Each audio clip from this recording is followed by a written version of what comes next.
بسم الله الرحمن الرحيم. معكم محمد عثمان. أنا عايش هنا هون في كاليفورنيا بقالي 20 سنة في أمريكا، وولاية كاليفورنيا بتعتبر من أغنى الولايات اللي موجودة في أمريكا، لدرجة إنها تعتبر الاقتصاد رقم 7 على العالم، أو اقتصادها يعادل اقتصاد فرنسا من حيث القوة الاقتصادية.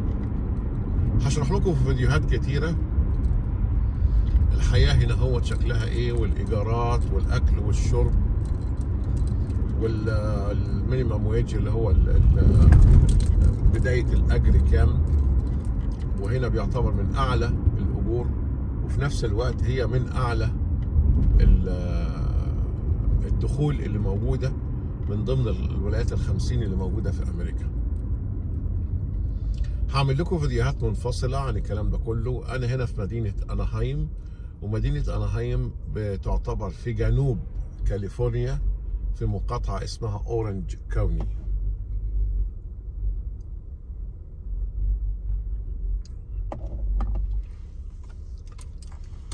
اناهايم مدينة سياحية مليانة فنادق، لانها فيها الديزني لاند، وطبعا الكل عارف الديزني لاند ان هي رقم 1 في العالم. هو في 3، في واحدة في سانتا فورا، وفي واحدة في فرنسا، وفي واحدة في فلوريدا، سوري، فلوريدا وكاليفورنيا وفرنسا، بس الطب بتاعتهم اللي هي بتاعت كاليفورنيا، لان دي اول واحدة اتعملت. الطاقة الاستيعابية بتاعتها كفول كاباسيتي بتوصل ل75,000 زائر يومي، فده رقم رهيب، لان بيجيها ناس من اوروبا، من اسيا، من امريكا اللاتينيه، من داخل الولايات الامريكيه بيجيها ناس كتير جدا. ف بتعتبر يعني من المدن السياحيه الكبيره جدا داخل الجنوب الامريكي. وكمان يعني هي احنا قريبين جدا من سان دييغو، وبعد سان دييغو بتخش على الحدود المكسيكيه، دولة المكسيك. زي ما احنا شايفين هنا هون الشوارع نظيفة جدا، وزي ما انتم شايفين المرور في منتهى النظام والدقة، كل واحد بيلتزم بالحارة اللي هو ماشي فيها، ما يتخطاهاش، وما يقدرش يعمل زجزاج، يفضل يمشي من الشمال لليمين، اليمين الشمال دي فيها تيكت على طول، هيديله مخالفة، لان بيقول له انت بتعرض حياة الاخرين للخطر. هنا هون في امريكا ممكن تخش بيت اي واحد امريكي تلاقيه عباره عن مزبله، لكن الشارع شيء مقدس، انه لازم يكون نظيف بهذا الكم الهائل. ليه؟ لسبب بسيط، لان البيت ده خاص بيك، دي حياتك الخاصه، لكن الشارع ده ملك الناس كلها، مش ملكك انت لوحدك. فلازم تحافظ على ملك الغير قبل ما تحافظ على ملكك. بيتك انت حر فيه، ده ملكك الخاص، نظيف مش نظيف ده حاجة تخصك انت، لكن الشارع يخص كل الناس، فلازم احافظ عليه من الوساخة، ما ارميش في اي حاجة، ان انا يعني على قدر المستطاع ما ارميش اي حاجة في الشارع، لان ده برضه فيها مخالفة. احترام المرور وشرط المرور ده شيء مقدس، والا هتدخل نفسك في مشاكل. الشارع دوت من اشهر الشوارع اللي موجودة في كاليفورنيا، اسمه كاتيلا. لو تفتكروا الحادثة بتاعت ابن وزيرة الهجرة، موجودة يعني إشارتين قبل مني، في عمارة جنب مني على طول. هنا هو زي ما انتم شايفين كلها مباني جديدة على اليمين وعلى الشمال. كل دي مباني سكنية زي ما انتم شايفين، المباني في منتهى الجمال، والنخل على اليمين وعلى الشمال. ولما الدنيا تضلم هوريها لكم برضو النخل ده، حاطين فيه إضاءة حلوة جدا بتدي منظر حلو. زي ما قلت لكم دي مدينة سياحية، فمهتمين بيها جدا ان هي تكون على اعلى مستوى من النظافة واعلى مستوى من الرقي، بحيث الزائر لما يجي ياخد انطباع كويس عنها. انا بصور هنا هون، طبعا كان عندي هنا الساعة 5 العصر، المغرب قرب يدن، فطبعا زي ما شايفين الدنيا ايه فيها غياب شوية، لكن ما شاء الله السماء صافية وحلوة. بس زي ما انتم شايفين في مرور، لان ده الوقت اللي هو بيسموه الراش اور، موظفين كتير خارجين مروحين.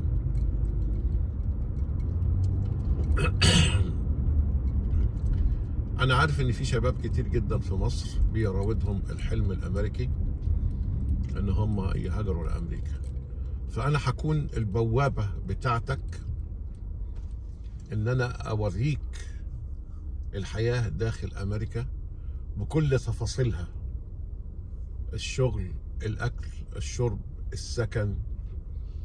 هشرح لك في فيديوهات كتيرة قوي منفصلة حاجة حاجة، بحيث ان انت ايه تبقى عارف الحياة في امريكا شكلها ازاي، لان هي يعني كل واحد بيحاول، لكن هي بتبقى يعني فرص. يعني انا من هنا بقالي 20 سنة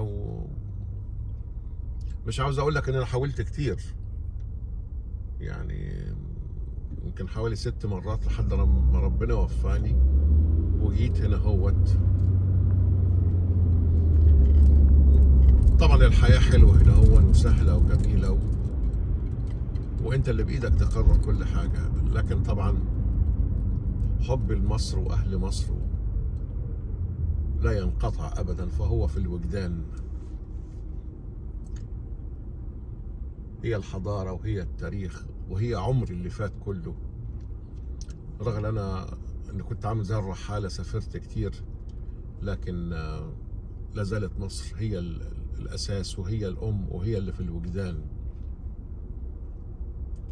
يعني حتى لما تتناقش مع امريكان او اي حد اجنبي هنا هون، يعني اول كلمة بيسألك what the mother home، فبكل فخر بقول لهم my mother home it's Egypt، لان انا بفخر بايجيبت. وعلى فكرة يعني مصر هنا هون ليها مردود رهيب رهيب رهيب عند كل الاجانب، بصرف النظر عن الجنسيات، سواء امريكي سواء مكسيكي لاتيني اسيوي. الكلمة الهرم عندهم يعني شيء مقدس لا تتخيله، حلم بيراود الجميع، لدرجة كتير جدا لما بيشوفوا الصور بتاعته بيقول لي لا ده ما بناهوش انسان، لان دون مش يعني خارج قدرة الانسان، ده الالينت اللي هم بنوه، اللي هم الكائنات الفضائية. فانا بحاول اشرح له الطريقة اللي اتبنت بيها الاهرامات. ما فيش حاجة اسمها كائنات فضائية تيجي تبني حاجات زي ما انتم شايفين هنا. وانا على دي المنطقة ابتدينا نخش في المنطقة بتاعت الديزني لاند، ودي كلها اوتيلات على اليمين وعلى الشمال، كل دي اوتيلات لخدمة السياح اللي بيجوا لزيارة الديزني لاند. فالحلم زيارة مصر بيراود الجميع بلا استثناء، وكلهم بيحلموا باليوم اللي يروحوا فيه مصر ويزوروه. هنلاحظ برضه هنا وانا على اليمين في ناس كتير، دول كلهم اللي هم الزوار اللي بيجوا من خارج كاليفورنيا لزيارة الديزني لاند. طبعا دلوقتي ما فيش زوار كتير، لان احنا في الدراسة شغالة، دراسة جامعية او دراسة ابتدائية ثانوية، فطبعا ما فيش زوار كتير. ف كل دي كلها مناطق. ده شارع اسمه كاتيلا بيتقاطع مع شارع اسمه هاربر. ده الشارع لو دخلنا يمين هتكون الديزني لاند موجودة على شمالنا. يعني من بعد نخش يمين بعد إشارة تبتدي منطقة الديزني لاند، واخدة مربع كبير جدا، وزي ما انتم شايفين المربع كله اوتيلات على اليمين وعلى الشمال. الشارع نفسه اللي هو التقاطع اللي جاي لنا ده كله مليان اوتيلات على اليمين وعلى الشمال. اوتيلات بكثافه كبيره جدا عشان تقدر تخدم السياح ديت. وعايز اقول لكم الاوتيلات ديت في منها 3 ستار لحد 5 ستار، وفي نفس الوقت الاوتيلات ديت اسعارها ما هيش رخيصه، يعني بتبتدي من $200 بتوصل في بعض الاحيان في الصيف زي هايات ريجنسي لحد $1200 في اليوم. فطبعا يعني ده شيء خرافي، بس هي بتختلف. هنا برضو على الشمال هنا هوت ده موجود اللي هو الكونفنشن سنتر اللي هو مركز المؤتمرات. الجزء اللي على اليمين اللي كله شجر دوت ده الجزء الخاص بالديزني لاند من الباك. هنا هو على ايدك الشمال ده احدث الاوتيلات اسمه ويستن. الليله بتبتدي فيه من $400. بتيجي الجزء الثاني على اليمين هنا هون بنلاقي الجزء بتاع الديزني لاند اللي هو الباك اللي هو ظهر الديزني لاند.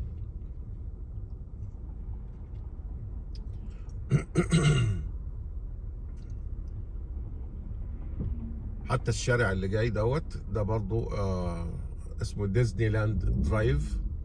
دون الجزء الخلفي برضو من الديزني لاند، لان زي ما قلت لكم هي واخده مربع كبير جدا.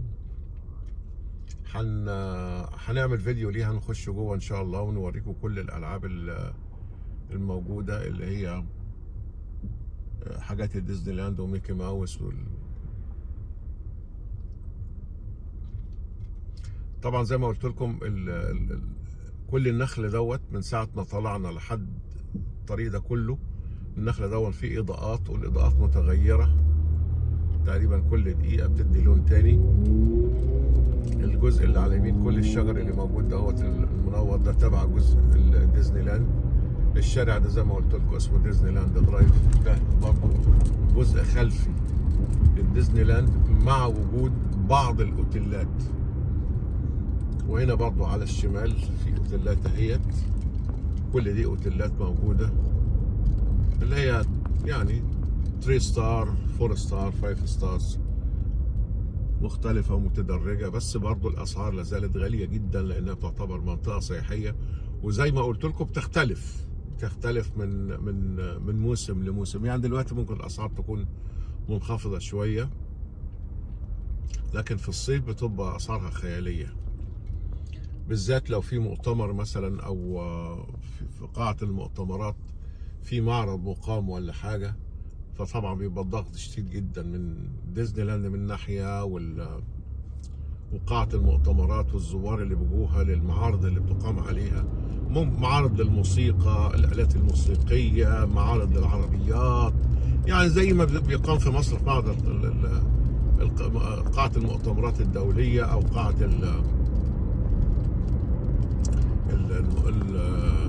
المؤتمرات. كل ديت زي النظام دوت. يعني طبعا في هنا هو واحدة في مدينة اسمها لونج بيتش على البحر، واحدة في برضه واحدة تانية في اللي ايه، يعني متعددين كل منطقة وفيها الجزء قاعة المؤتمرات بتاعتها اللي بيقام فيها المعارض. ده كان الفيديو الأول، معلش أنا طولت عليكم بحاول أشرح لكم، فهحاول في كل فيديو أشرح لكم حاجة لحد ما نوصل مع بعض إزاي يكون الحلم الأمريكي اكتمل جواك. معكم محمد شحاتة، شكرا، السلام عليكم.